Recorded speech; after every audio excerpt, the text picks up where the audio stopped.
tardes. Les agradezco a todos su presencia en este auditorio y especialmente al doctor Óscar Flores haber aceptado ofrecer esta conferencia, que además es una conferencia que nos da en honor a su ingreso a la Real Academia de Bellas Artes de San Fernando como miembro correspondiente. Entonces, pues muchas gracias, doctor Flores, por aceptar y gracias también a ustedes por estar aquí. Voy a presentar brevemente al doctor Flores, ya todos lo conocemos, pero bueno, no está de más. Él es licenciado en Historia, maestro y doctor en Historia del Arte por la Facultad de Filosofía y Letras de la UNAM. Actualmente es investigador en el Instituto de Investigaciones Estéticas de la misma universidad y forma parte del Sistema Nacional de Investigadores. Como ya lo mencioné, es académico correspondiente en México por la Real Academia de Bellas Artes de San Fernando de Madrid, España. Y en la UNAM ha sido docente en el posgrado en Historia del Arte de la Facultad de Filosofía y Letras, en la Facultad de Arquitectura y en el Centro de Enseñanza para Extranjeros. También ha sido conferenciante y profesor en universidades y centros de investigación de Alemania, España, Estados Unidos, México, Perú y Portugal. Tiene una amplia producción editorial que incluye libros colectivos, artículos en revistas especializadas, de muchos temas, entre ellos el clasicismo, la cultura de los jesuitas expulsos, el arte y la cultura en México durante la primera mitad del siglo XX y sobre enseñanza del arte mexicano a estudiantes extranjeros. Sin más preámbulo, le doy la palabra al doctor Flores, que nos va a presentar la conferencia La estética neoclásica y el estudio de las antigüedades mexicanas. Muchas gracias. Gracias.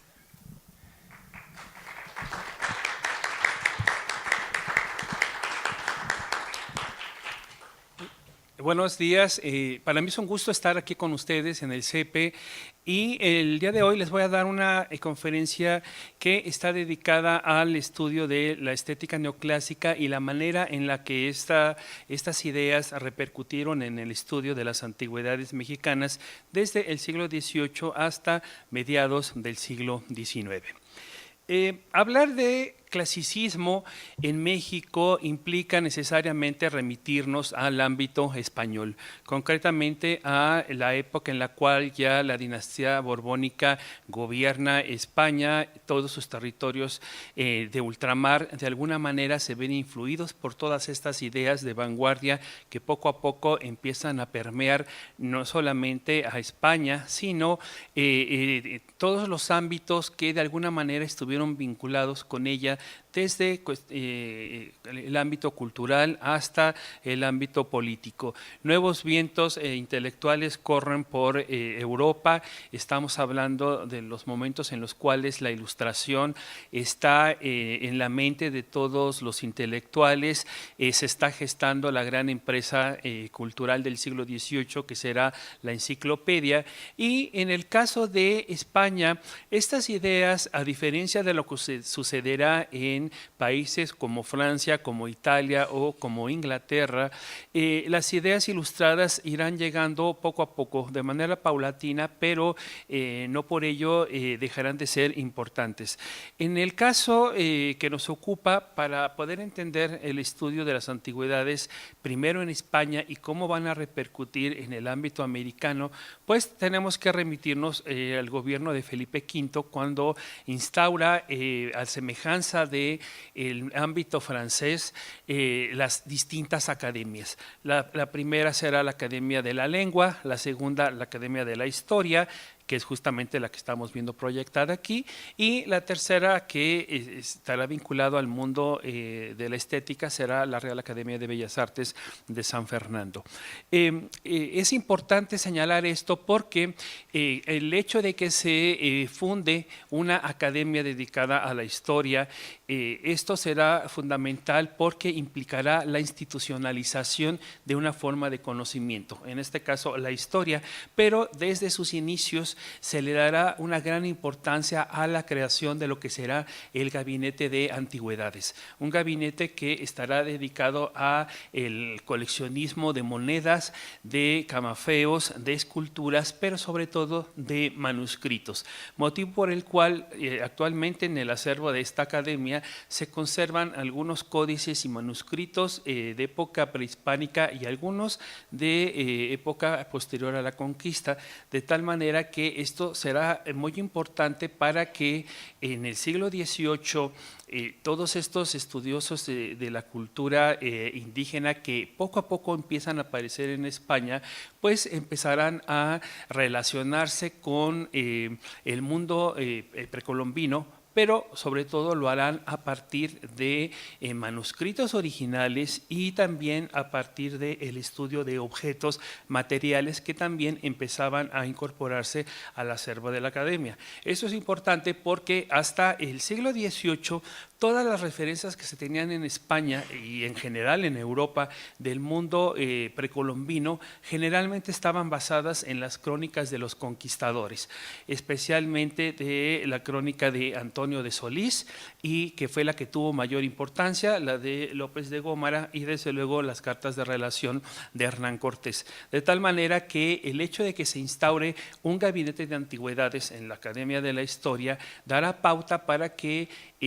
se profesionalice, por decirlo de una manera más directa, el estudio de las antigüedades, no solamente clásicas como era lo que en esos años se estaba dando en Europa, las antigüedades grecolatinas, sino también empieza a despertar el interés el estudio de las manifestaciones culturales de otros pueblos, no solamente en este caso el mundo precolombino, sino incluso en la propia España, el mundo árabe que había sido negado hasta cierto punto, comenzará a tener una gran importancia, de tal manera que también se empiecen a realizar expediciones arqueológicas para rescatar vestigios árabes en el sur de España, pero también empezarán a iniciarse el rescate de la cultura íbera y de otras manifestaciones que poco a poco empezarán a percatarse los ilustrados españoles que en su territorio hubo digamos antecedentes previos a el mundo romano. En este sentido, por ejemplo, ya tratando de adentrarnos lo más posible a nuestro tema, para poder entender también el ámbito ilustrado en el mundo americano y sobre todo el estudio de las antigüedades, pues tenemos que empezar con Carlos III. Carlos III, como cuando es el rey de Nápoles, él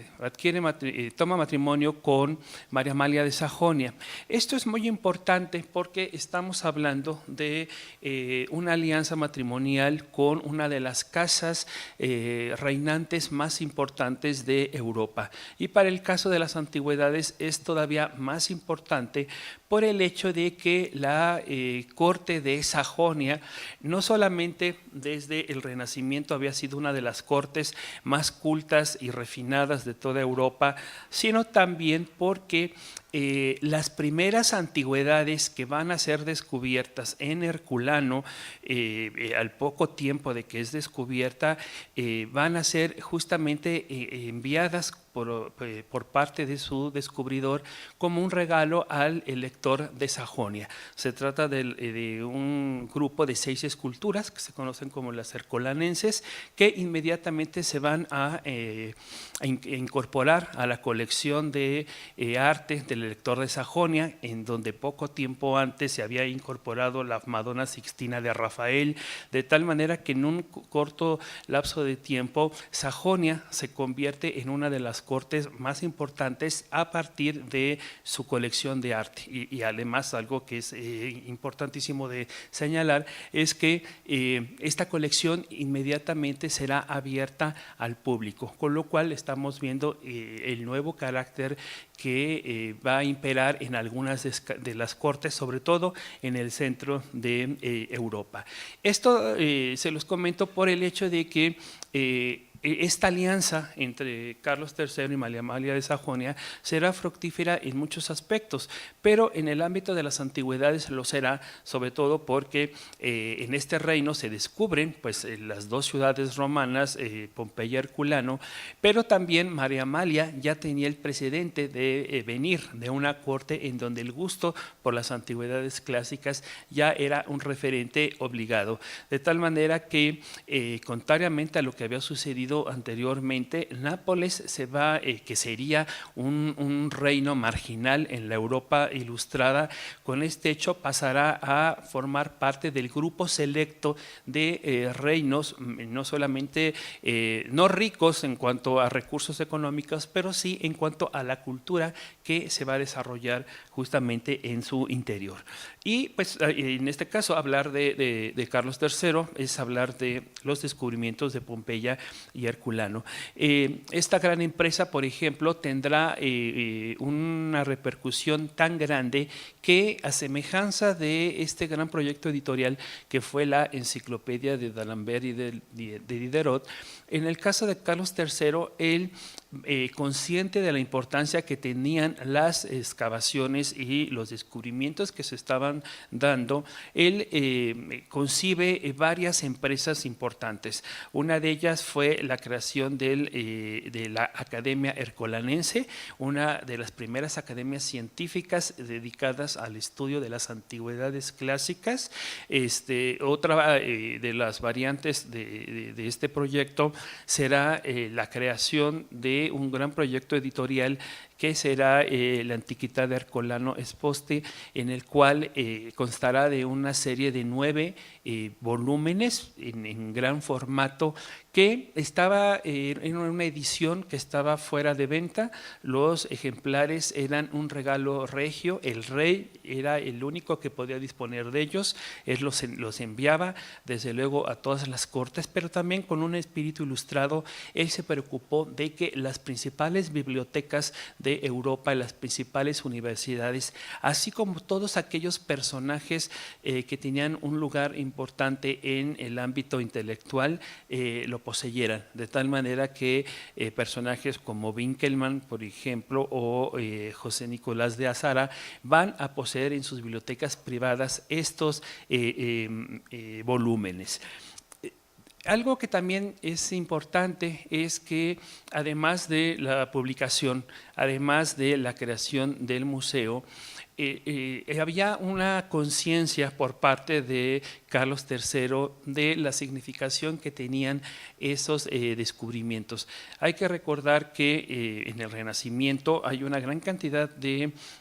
descubrimientos fortuitos, que sobre todo de esculturas, que se dan cuando se llevan a cabo obras de remodelación, obras de ampliación de algunas villas en las afueras de Roma, y es cuando se descubren pues, algunas de las esculturas más importantes que se conservan de este periodo, como el torso de Belvedere, por ejemplo, el Laoconte o el Apolo de Belvedere, que en el siglo XVI se incorporan a los museos vaticanos. Pero en el siglo XVIII, como parte de este espíritu ilustrado, el coleccionismo empieza a desarrollarse de una manera diferente, de tal manera que incluso la corte papal se ve influida por estos aires de renovación, y todos esos objetos que desde el Renacimiento habían sido coleccionados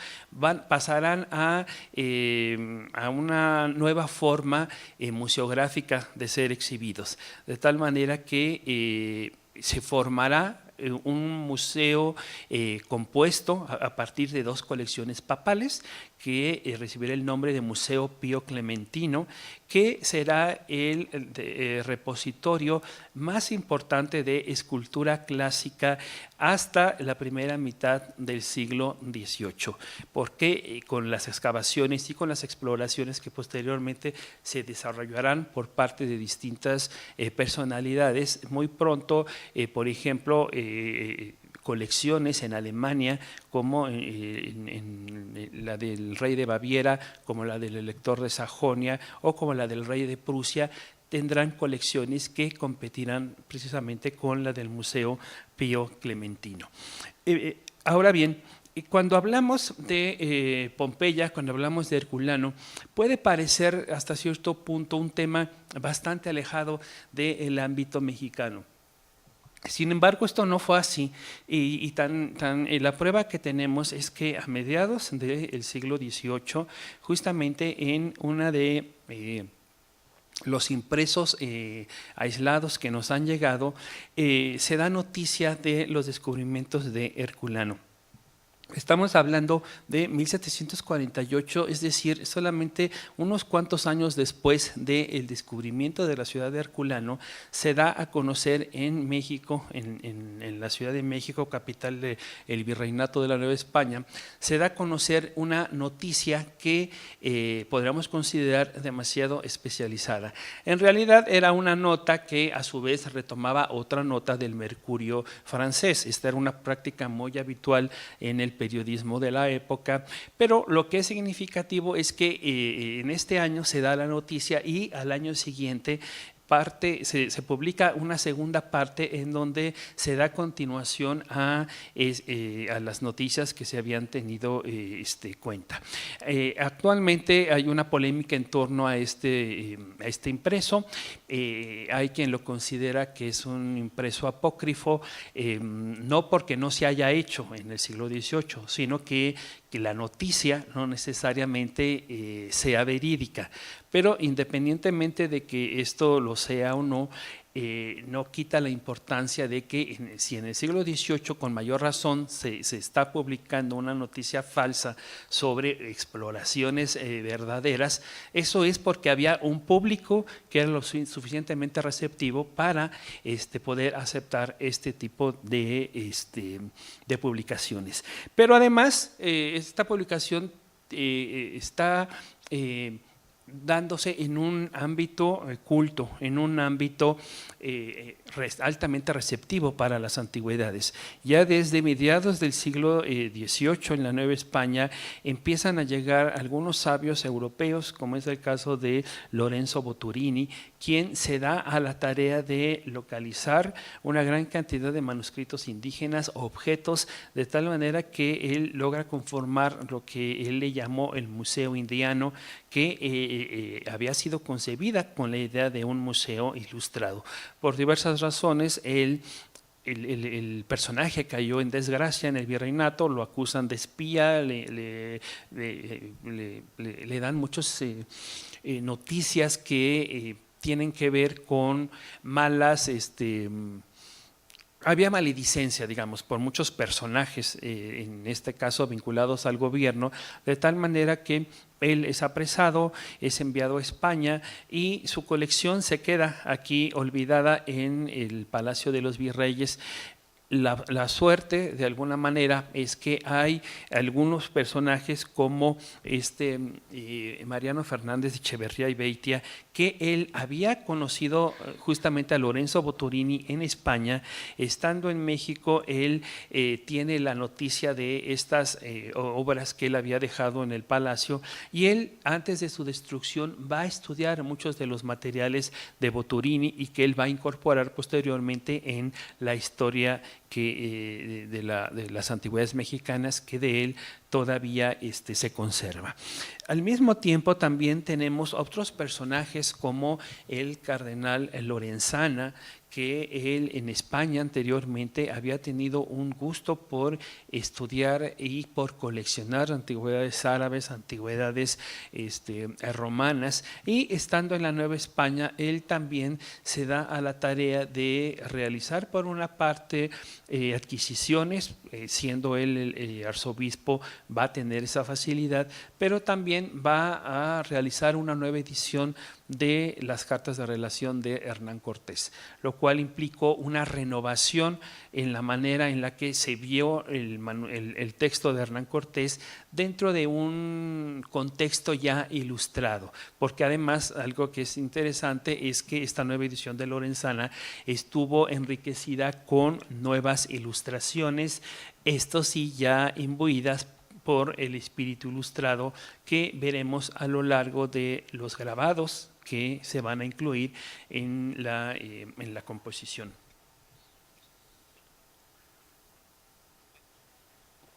También, conforme van avanzando los años, el virreinato va siendo testigo de toda una serie de iniciativas propiciadas por la propia corona. Estamos hablando ya de una etapa en la cual tanto la historia como la arqueología están entrando en un proceso de institucionalización a nivel hispánico. El hecho de que la corona asuma la historia y la arqueología como dos disciplinas que son afines a los intereses de Estado, eso es importantísimo porque no solamente propicia la asignación de recursos para que se realicen expediciones, sino también el hecho de que los resultados de esas expediciones se den a conocer por medio de publicaciones y que los objetos también pasen a formar parte de las colecciones reales, que la idea era crear también un museo de antigüedades de manera semejante a el que se había hecho en Portici, en Nápoles, en el gobierno de Carlos III, de tal manera que se van a realizar exploraciones a Palenque, en este caso no desde la Ciudad de México, sino desde la Capitanía General de Guatemala, que a fin de cuentas dependía de la Nueva España. Se van a llevar a cabo varias expediciones a lo largo de 20 años, se van a levantar planos de algunos de los edificios, se van a hacer dibujos de muchas de las estelas y estos dibujos son importantes porque pese a la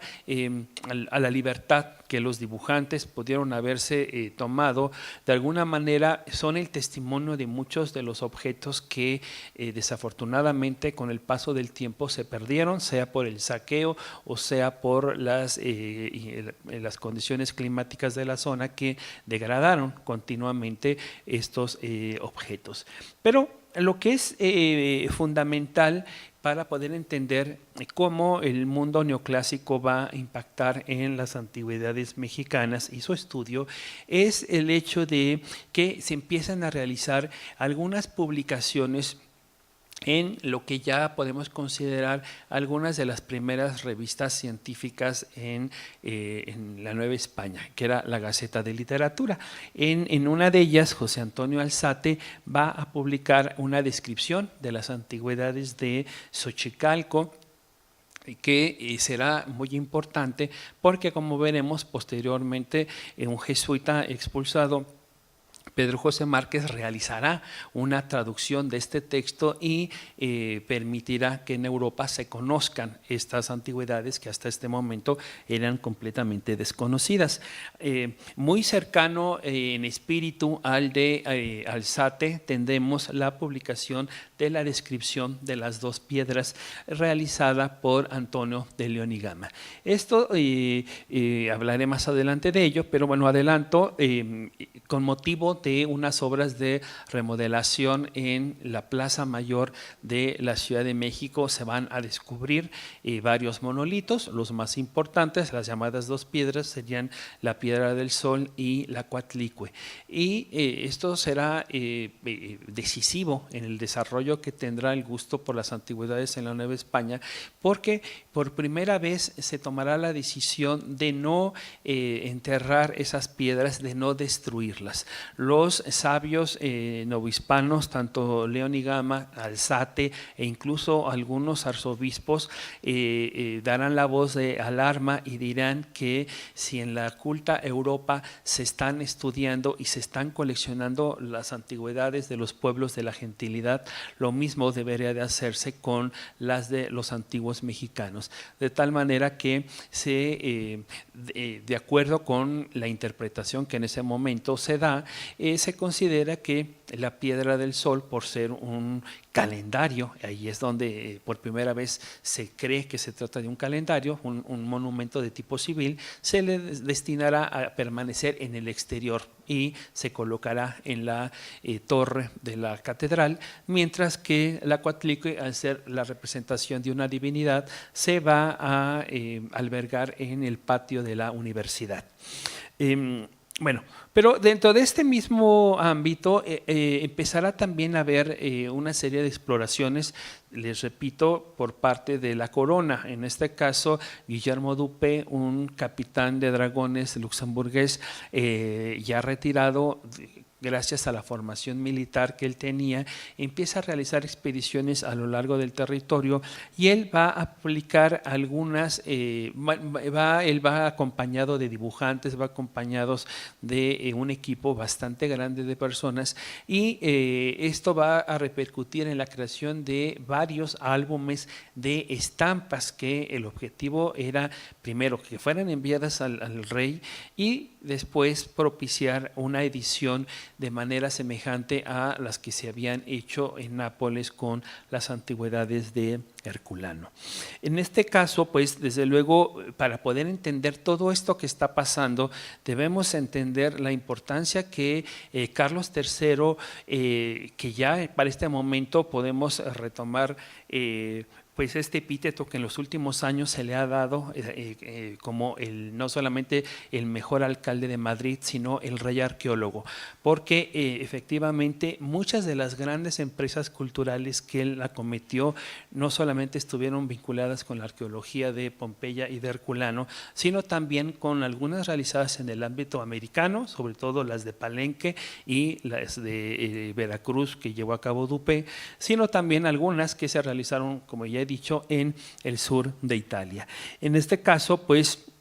también a él debemos el impulso de las academias, que la primera academia no la funda él, pero él sí le va a corresponder la creación de la primera academia de Bellas Artes española fuera de el ámbito peninsular, de tal manera que con la creación de la Real Academia de las Tres Nobles Artes de San Carlos en el Virreinato de la Nueva España, la Ciudad de México será la primera ciudad del Nuevo Mundo en tener una Academia de Bellas Artes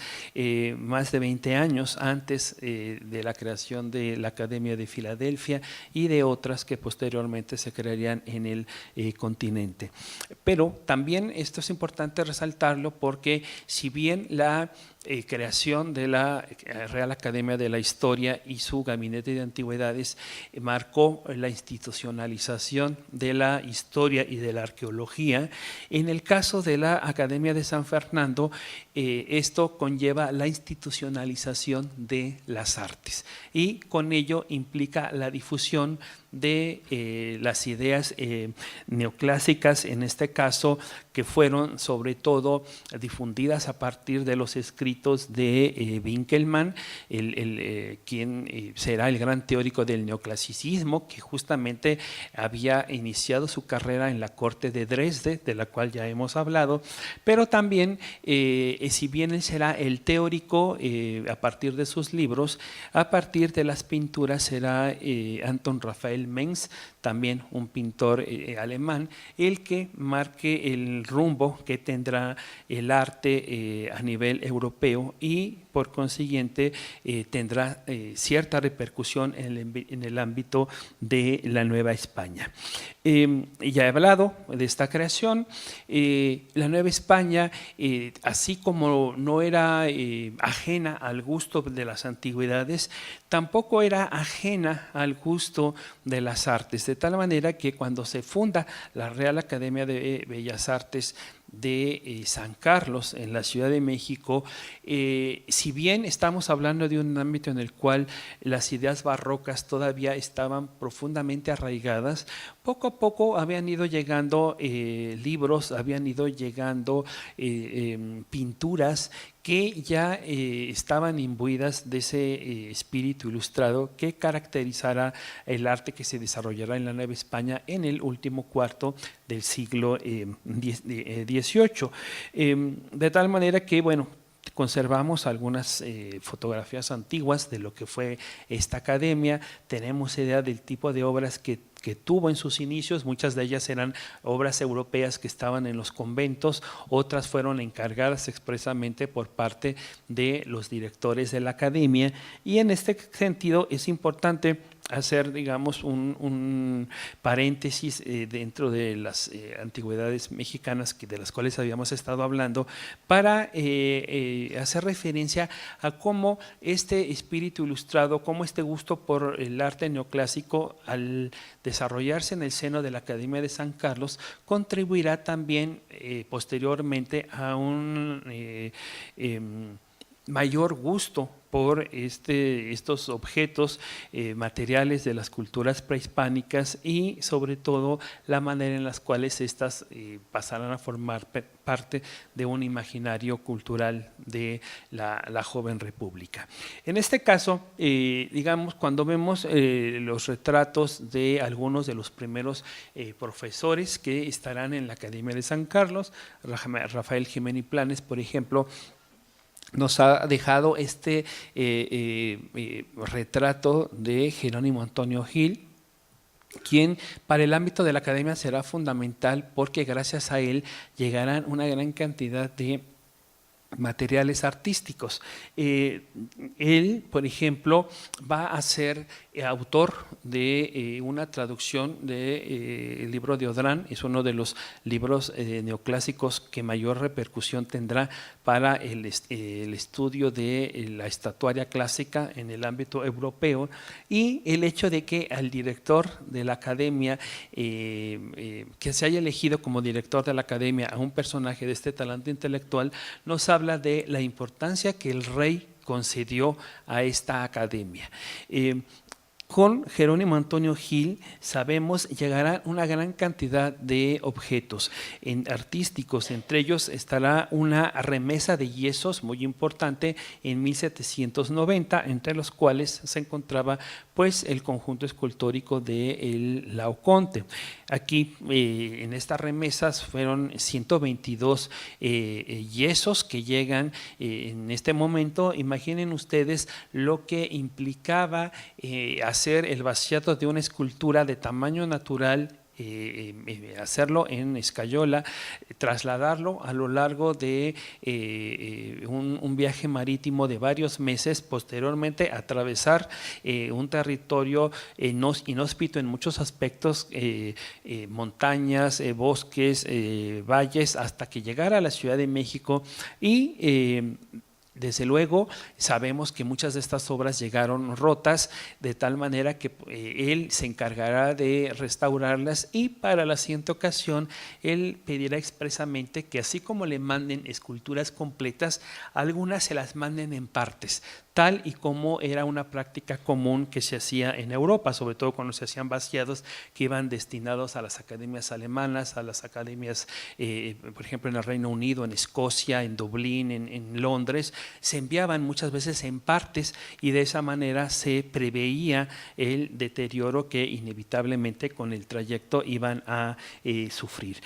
Todas estas esculturas llegarán a la Nueva España, pero además es muy importante resaltarlo, y esto lo sabemos gracias a recientes investigaciones que se han hecho. Justo en los últimos años hemos tenido unos conmemoraciones importantes, tricentenario de Carlos III, tricentenario de Winkelmann, y esto ha provocado que haya grandes exposiciones en Europa, y justamente a partir de una de estas investigaciones se ha podido hacer una búsqueda muy acuciosa sobre los materiales artísticos que se conservan en las que pueden considerarse las tres academias más importantes del mundo hispánico: la de Bellas Artes de San Fernando de Madrid, la Academia Ercolanense en Nápoles y la Academia de San Carlos de México. Entonces vean, estamos viendo tres ámbitos de la monarquía en España, en Italia y en la Nueva España, y lo que es interesante es que en las tres academias encontramos los mismos, las mismas reproducciones de las esculturas. Ahora, conforme se ha estudiado, y aquí está la relevancia, sabemos por ejemplo que en muchas ocasiones en en la Academia de San Carlos se perdieron esculturas que ya no están que sí están en Madrid y que están en Nápoles, pero en ocasiones las que están en México no están ya en San Fernando o no están en Italia. De tal manera que al estudiar las tres colecciones, ahora tenemos una idea cabal de que estaríamos hablando de uno de los conjuntos de vaciados más importantes, no solamente en el ámbito hispánico, sino incluso a nivel mundial. Estas composiciones que les he hecho simplemente es para que ustedes vean cómo un mismo conjunto escultórico fue dibujado, fue esculpido, fue vaciado y cómo encontramos expedientes visuales de ellos gracias a estas investigaciones que se han realizado y que nos permite ver cómo había una estrecha interrelación entre las distintas academias hispánicas. Son muchos, desde las figuras más famosas, estaban los gladiadores de Florencia, el fauno danzante, tenemos el Antinoo egipcio, por ejemplo, que fue una de las obras más representadas, o incluso el grupo de San Ildefonso. Por ejemplo, esta obra Winkelmann la va a grabar y le va a considerar una parte muy importante en sus obras. Sin embargo, Winkelmann nunca la vio. Winkelmann, él pudo ver únicamente un vaciado que se había realizado antes de que esa escultura que había pertenecido a la colección de la reina Cristina de Suecia fuera vendida a la corona española, y de ahí el motivo de que partiera primero a Aranjuez y ahora la tenemos en el Museo del Prado, pero aun cuando Winkelmann y muchos de los ilustrados italianos y alemanes no la vieron, eso no impidió que fuera ampliamente representada a sus obras. Y el mismo caso sucedería con el gladiador Borghese, que estando primero llega, es una de las obras que primeramente salen de Italia rumbo a Francia, uno de los grandes destinos de la cultura clasicista. Posteriormente será grabado por Winkelmann y a partir del grabado de Winkelmann será también vaciada y copiada para las colecciones de las academias hispánicas. Para la Nueva España es importante porque, por ejemplo, conservamos una pintura del virrey Matías de Gálvez, en donde en un segundo plano vemos justamente representada esta escultura. Aquí les he hecho un acercamiento que lo que nos está mostrando es que antes de la llegada de este yeso por parte de la Academia de San Carlos, el libro de Winkelmann llegó a la Nueva España, con lo cual esto nos permite ver cómo las ideas clasicistas están llegando al virreinato desde fechas muy tempranas y cómo están siendo asimiladas por parte de la cultura local. Algo que rápidamente les hago mención, la manera en la cual está representado el virrey con una mano extendida, él está extendiendo la mano justamente hacia el lugar en donde está la escultura. Ahí hay unos chicos desarrapados que están viendo y discutiendo en torno a la escultura. Ahí se ha querido dar una lectura simbólica en el sentido de que las antigüedades siempre fueron un motivo de emulación, siempre fueron un ejemplo, y la antigüedad no solamente en este momento es vista con un sentido de añoranza, sino como una posibilidad de futuro, de tal manera que una sociedad ilustrada, una sociedad amante de las artes y de las ciencias, era lógico que viera en la emulación de la antigüedad una posibilidad de desarrollo. Bueno, aquí están las tres, la escultura, la pintura y tenemos el detalle, y lo mismo podemos ver en estos retratos que hizo Jimeno y Planes de Jerónimo Antonio Gil y también de Tolsá, en donde aquí se puede ver justamente que el busto que hay detrás no es un busto cualquiera, estamos hablando de la figura de Alejandro Moribundo, que es uno de los yesos que llegan encargados por Jerónimo Antonio Gil. Lo mismo vemos en el caso de esta obra de que representa a Tolsá, también la figura en la cual él está apoyándose corresponde con una de las cabezas de Sófocles que sabemos que llegan a finales del siglo XIX a la Academia de San Carlos. Pero así como llegan esculturas, llegan también una gran cantidad de libros. Estos libros son los libros clásicos que había en toda biblioteca importante en Europa. Cada vez, pese a la dispersión que sufrió la Academia de San Carlos al dejar de ser una institución real y dividirse su colección ahora por ejemplo la tenemos, sus pinturas están en el Museo de San Carlos y en el Museo Nacional de Arte, los libros están en la Facultad de Arquitectura, las esculturas están y las esculturas y monedas están en la Escuela de Artes, de tal manera que pese a esta lamentable dispersión, todavía tenemos muchos testimonios que nos permiten entender cómo su colección no solamente fue muy rica, sino estuvo a la altura de las demás academias europeas. Las obras de Winkelmann, las obras de Piranesi, las obras de las antigüedades de Herculano estuvieron y algunas de ellas las podemos consultar en el fondo reservado de la Hemeroteca Nacional. De tal manera que, les repito, la riqueza de este acervo fue fundamental para la difusión de un gusto neoclásico en la Nueva España a finales del siglo XVIII, pero ya también en el México independiente durante toda la primera mitad del siglo XIX. Volviendo a las antigüedades mexicanas, quiero también mencionar que dentro de este ámbito ilustrado, de ámbito enciclopedista, vamos a tener a dos personajes centrales. Uno será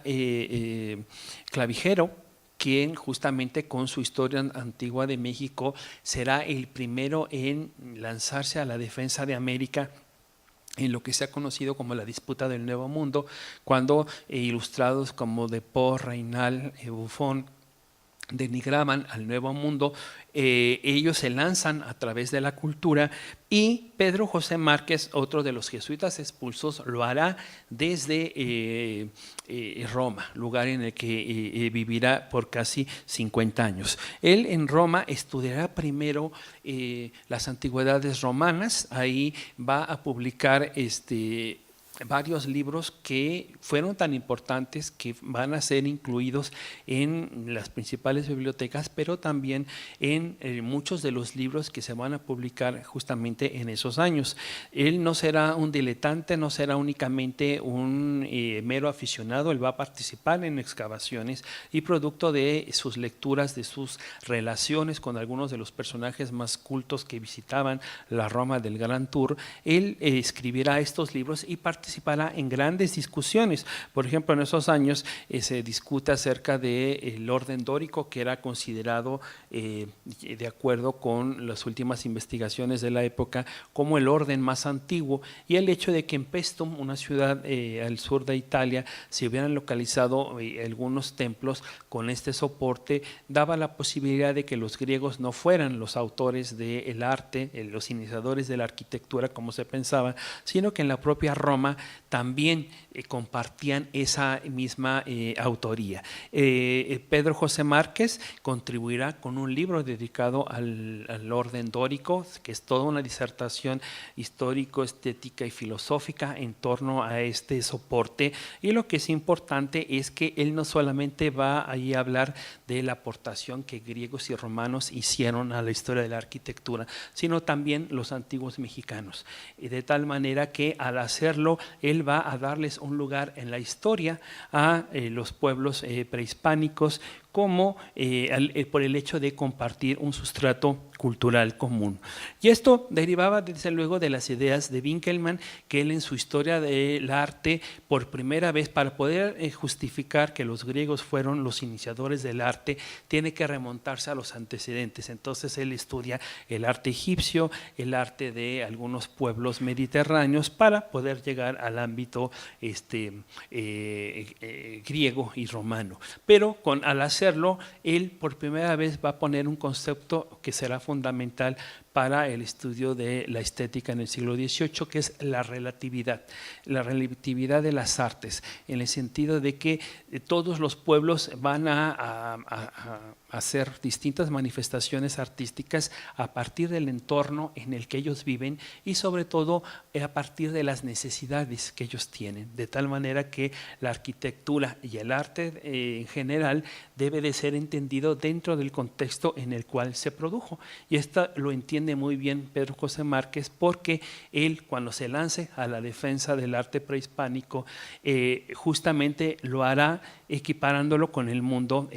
greco-romano. Hay otros personajes que contribuirán a estas discusiones. Gian Battista Piranesi, él se lanzará a la defensa de Roma, y Pedro José Márquez se hará partícipe constantemente de las ideas que todos estos autores están vertiendo, de tal manera que en sus obras,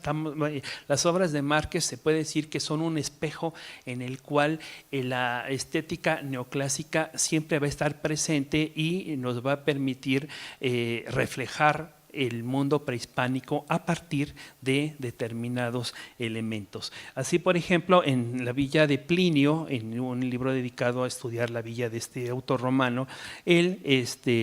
va a retomar un modelo de Winkelmann, en donde él representaba los baños de la casa de Faustina, para él representar hacer esta reconstrucción de la villa de Plinio, de tal manera que aquí vemos cómo es que Márquez está trabajando con referentes del mundo clásico, pero así como lo hace con el mundo clásico, también lo hará con el ámbito americano. En la obra dedicada a dos monumentos de antigüedades mexicanas, él lo que hará originalmente era una traducción de un texto que se publicó en la Nueva España, que era un pequeño opúsculo. Él recibe la noticia y él decide publicarla en italiano. Publicar en italiano, publicar en Roma, era el equivalente a publicar ahora un artículo científico en inglés, es decir, le daba la posibilidad de que todo el mundo ilustrado lo leyera. Y gracias a las dos traducciones que hará Pedro José Márquez de textos americanos, uno de Alzate y otro de León y Gama, es que Europa por primera vez conocerá la Piedra del Sol y la Coatlicue, pero también conocerán el Tajín y Xochicalco. Para esta publicación, desde luego había otros antecedentes, pero vean hasta dónde va Márquez. Clavijero, por ejemplo, en su Historia Antigua, él había hecho esta imagen de una pirámide completamente idealizada, que partía también de la forma en que otro jesuita del siglo XVII, Athanasius Kircher, uno de los grandes polígrafos de la época, había imaginado cómo eran estas antigüedades, o incluso tenemos esta otra, pero en realidad nosotros lo sabemos muy bien, ni la de Clavijero ni la de Kircher tenían nada que ver con las antigüedades mexicanas. No así la de Pedro José Márquez. Él, por ejemplo, se basa en la litografía, en la grabado que se publicó en la Gaceta de México, que era esta, pero a partir de ella Márquez hará la propia. Cuando nosotros vemos la imagen de Márquez, vemos el grabado de Alzate, pero también lo comparamos con una fotografía antigua, podemos entender la importancia que tiene la imagen publicada por Márquez, sobre todo porque él fue mucho más veraz que la representación de Alzate, o la que tenemos en la parte inferior izquierda corresponde a la que realizó Guillermo Dupé. En realidad, aun cuando Alzate y Dupé sí tuvieron la oportunidad de ver estas pirámides, en el caso de Márquez no, y sin embargo la que es más cercana a la realidad es la de Márquez. Y no quedó allí, él no solamente se enfocó a publicar una traducción, sino se lanzó a dar una explicación. Para poder explicar la pirámide del Tajín, él se fue a los referentes clásicos. En este caso, en Roma había un templo dedicado a Jano Quadrifonte, que este es el grabado de Piranesi, este es tal y como lo vio Márquez. Pero en realidad, ahora por reconstrucciones modernas sabemos que el templo culminaba con una pirámide, de tal manera que Márquez no estaba tan equivocado, y no estaba tan equivocado porque cuando Márquez se da la explicación de esta pirámide, él es el primero que dice que la pirámide tiene 365 días, lo cual implica que necesariamente tiene un carácter solar y por consiguiente calendárico. Entonces, en términos generales, la interpretación que dio Márquez a principios del siglo XIX es exactamente la misma que los arqueólogos actuales le siguen dando a el Tajín. Él este método lo va a emplear para continuar hablando de todas sus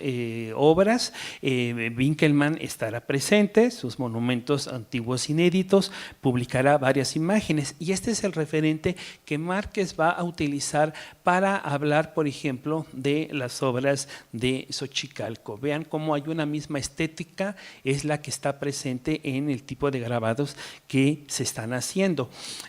Aquí la tenemos de una manera mucho más clara, el organizar, el escoger determinados frisos para colocarlos de tal manera que el referente clásico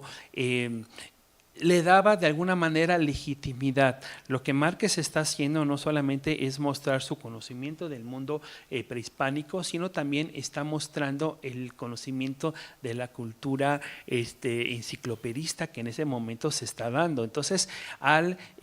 por decirlo de alguna manera, al arropar al arte prehispánico con el arte clásico, lo que él está haciendo es legitimarlo y ponerlo al mismo nivel. Vean, por ejemplo, quiero que pongan atención en el detalle de la obra de Márquez, la que está en la parte inferior izquierda. Este detalle, vean cómo se va a representar aquí. En realidad, aquí es una interpretación muy libre que no podemos dejar de hacer referencia al mito de Prometeo, que en este caso hay una interferencia, pero es una interferencia, una licencia que Márquez se toma como se la tomaría cualquier ilustrado de la época. Esto no nos está hablando de una libertad espontánea o de una libertad carente de conocimiento. Nuevamente hay una intención absoluta detrás de Márquez al representar estas láminas de la misma manera. Y siguiendo el ejemplo de Márquez, Humboldt lo hará cuando Humboldt publique en su obra Las Antigüedades Mexicanas, retomará el esquema de Márquez, que a su vez había retomado el esquema de Winkelmann. Y esto se verá a lo largo de sus distintas obras, la que dedica al estudio de los dos monolitos, el estudio de la Coatlicue y el de la Piedra del Sol. Dupuy, por ejemplo, lo hará, pero yo me gusta siempre hacer esta referencia porque cuando vemos, por ejemplo, las obras que Dupuy va a dibujar, vean la calidad de las obras. Aun cuando los dibujos de Márquez, él no los hizo, él siempre acudió a arquitectos profesionales para que hicieran las ilustraciones, pero fueron bajo su dirección. En el caso de estas imágenes tampoco las dibujó Dupuy, pero fueron hechas bajo la dirección de Dupuy. Y vemos que la calidad entre unas y otras es completamente diferente. Hace un año en el Museo de Antropología se publicó el álbum de antigüedades de Dupuy y verdaderamente fue una decepción ver la calidad de las imágenes cuando sobre todo estamos hablando de una obra que contó con el patrocinio de la corona. de tal manera que debió haber sido una obra que tuviera la calidad de los dibujos de las antigüedades de Herculano, y la calidad es absolutamente menor. Pero no por ello deja de tener cosas interesantes. Por ejemplo, en una de las páginas de esa publicación está esta imagen con la que se pretendía iniciar el texto, que nos dice: los edificios y estatuas muestran el gusto, estilo y conocimiento en las artes de la nación que las mandó hacer. Veamos cómo por primera vez el arte forma parte de esta cultura letrada, de esta cultura neoclásica, en el cual las antigüedades se consideraban fundamentales para la creación de un imaginario nacional. Y en este caso Humboldt será fundamental. Cuando llegue Humboldt a la Nueva España, él se va a encontrar con una urbe que nunca esperó encontrar. Tengan en cuenta que él viene de Prusia, viene de una de las naciones más cultas de Europa, ha atravesado España, y cuando está en su periplo americano, los lugares que ha visitado han sido Cuba, ha sido Venezuela y ha sido Ecuador. Cuando él decide regresar, él piensa atravesar únicamente la Nueva España, era un lugar de paso. Sin embargo, queda cautivado por ella, sobre todo por las instituciones. Cuando vemos las citas que él hace en su obra, de cómo se refiere a las instituciones mexicanas, sobre todo a la Academia de San Carlos y al Palacio de Minería, entendemos la admiración que en un ilustrado como Humboldt esto debió haber causado. Pero sobre todo, cuando habla de la academia, esto es muy importante para nosotros. El hecho de que él diga: el gobierno le ha cedido a la Academia de las Nobles Artes una casa espaciosa en la cual se halla una colección de yesos más bella y completa que ninguna de las de Alemania. Se admira uno de ver en el Apolo de Belvedere el grupo de Laoconte y otras estatuas aún más colosales. Han pasado todas ellas por caminos de montaña y se sorprende al encontrar estas grandes obras de la antigüedad reunidas bajo la zona tórrida. El hecho de que lo diga Humboldt es fundamental. Pero además esto, gracias a estas últimas investigaciones, sabemos que de ninguna manera Humboldt estaba alejado de la realidad, en el sentido de que él en realidad en la Academia de San Carlos tuvo la oportunidad de ver vaciados en yeso que no se podían ver en otros lugares de Europa. Él no había ido todavía a Nápoles, él en la Academia de San Fernando no vio algunas de las esculturas que allí ya se habían perdido, y en cambio él en México tuvo la oportunidad de ver esas obras que él no había visto en Nápoles y que no había visto en Madrid, de tal manera que podemos entender la admiración que esto le pudo haber dado. Las obras que se exhibían en la academia debieron haber sido lo suficientemente importantes como para impactarlo, porque él constantemente en su obra hace referencias a la riqueza de las colecciones de la Academia de San Carlos. Todos estos yesos en esta foto de mediados del siglo XIX son los mismos que Humboldt debió haber visto. Pero lo que más llama la atención es la manera en la cual él se enfrentó a las antigüedades mexicanas. Él en su obra nos dice: los tres grandes monumentos antiguos de escultura mexicana son el gnomón circular empotrado en la muralla de la catedral, la estatua colosal de Teoyamique y el círculo triunfal que se conserva bajo el nombre de la piedra de sacrificios. A él le tocó ver justamente debajo del cubo de la torre de la catedral la escultura empotrada de la piedra del sol. Él pudo, gracias a las influencias que tenía, lograr que desenterraran la Coatlicue, que estaba oculta en la Universidad Nacional, y estas serían las tres obras a las que él justamente se refería y las cuales él pudo ver. Él empieza posteriormente a hacer una descripción pormenorizada. La llamada piedra de sacrificios es una piedra redonda de 3 pies de altura y adornada de figuras en su contorno, más o menos como la columna de Trajano. Nuevamente estamos viendo esta intención de comparar las antigüedades mexicanas con el mundo clásico, y al hacerlo está haciendo lo mismo que hizo Pedro José Márquez, justamente años antes. Pedro José Márquez es una de las fuentes que Humboldt utilizará para sus libros y que él citará reiteradamente.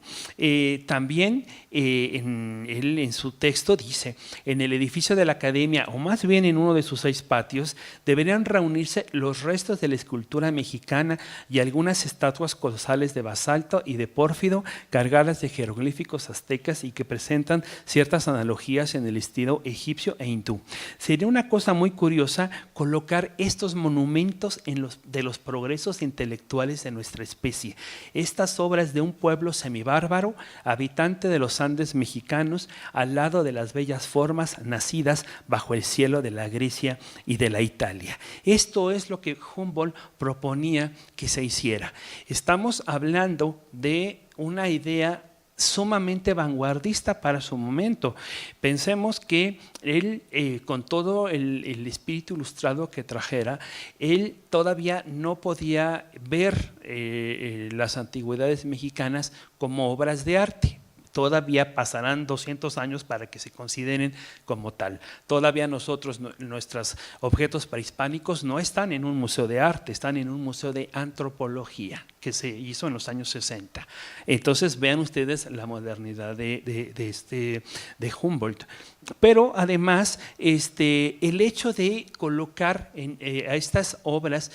de culturas distintas, de credos estéticos distintos en un mismo espacio, esto implicaba que dialogaran. Y esto era algo que en el ámbito ilustrado era fundamental. El hecho de que 2 creaciones, como él dice, del espíritu humano, dialoguen en un mismo espacio sería cosa curiosa, es decir, una cosa de interés. Él en su texto posteriormente hablará,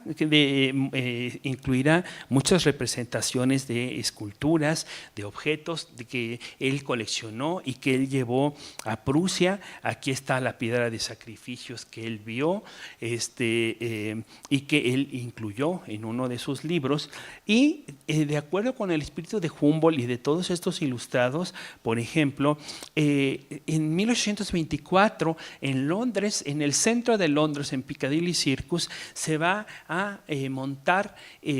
por parte de Bullock, uno de los, como le llamaban en la época, el showman, porque hacía una gran cantidad de montajes destinados a exhibir desde panoramas, es decir, vistas de distintas ciudades, hasta el montaje de lo que era una exposición, una primera exposición dedicada a el arte mexicano, en el cual se exhibirían objetos antiguos y objetos modernos. Ahí podemos ver en la parte central la piedra del Sol. No era desde luego la piedra original, pero él realizó aquí un vaciado en yeso, de manera semejante a como en Italia todos los artistas hacían vaciados de el Apolo de Belvedere y de Laoconte, que eran enviados a las academias. De manera inversa, Bullock hizo vaciados de las principales piezas prehispánicas para poderlas llevar a Europa. Y vemos aquí en esta litografía de la época cómo hay una imagen de la Coatlicue, hay una imagen de la Piedra del Sol y hay una imagen de una obra que, bueno, desconocemos, pero por las crónicas de la época periodísticas sabemos que fue una obra que más de 60,000 personas fueron a ver la sala mexicana del Salón Egipcio de Bullock, lo cual nos habla del profundo interés que las antigüedades mexicanas poco a poco estaban despertando. Y para que vean ustedes la modernidad de las ideas de Humboldt y la propuesta que él justamente hizo a principios del siglo XIX, cuando él visita la Academia de San Carlos, cuando él decía de que sería cosa curiosa exhibir el Apolo de Belvedere junto con la Coatlicue para ver cómo dialogaban 2 obras del intelecto humano. Pues justamente el año pasado en Berlín, en el museo, en el Altmuseus, se llevó a cabo está llevando a cabo un proyecto interesantísimo que está encaminado a difundir los objetos que forman parte de la colección del futuro Foro Humboldt. El Foro Humboldt será un gran espacio museístico que estará albergado en una reconstrucción del Palacio Real de Prusia, que se está haciendo justamente en la Isla de los Museos, y en donde se van a reunir las colecciones del Museo Asiático y del Museo Etnográfico de Berlín.